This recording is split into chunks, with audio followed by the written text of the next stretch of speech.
I wanted to do an example that is sometimes positive and sometimes negative on the same interval. So I already gave away what's going to happen on this one, but let's go ahead and actually go through it. So let's draw our number line. And our numbers, -5/3 is the lowest one, then -1, and then 1/2. And now what they're going to ask us for is they want to know what is the sign on the interval from -5/3 to 1/2. And so here we have a place that we have to split it up on, because right here -1 is in between the two. So we're going to actually have to test both of those intervals. And if they are the same sign, then we can answer positive on the whole interval. But it could have a change here. So let's go ahead and test both of them. So let's start with between -5/3 and 1.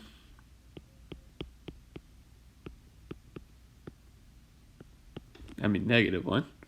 So a number between those two,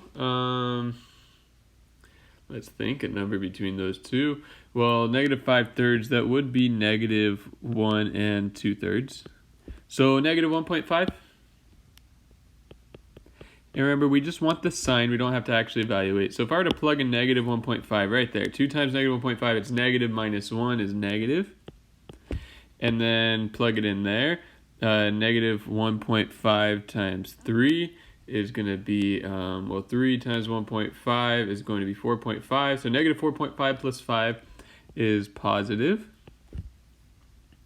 And then at -1, if we plug it in, -1.5 plus 1 is going to be negative. So negative times a positive times a negative is positive. So it's going to be positive on that interval there. Let's go ahead and test now between -1 and 1/2. So just so you can see it, that was our interval there. And then now we're going to go ahead and test -1 to 1/2.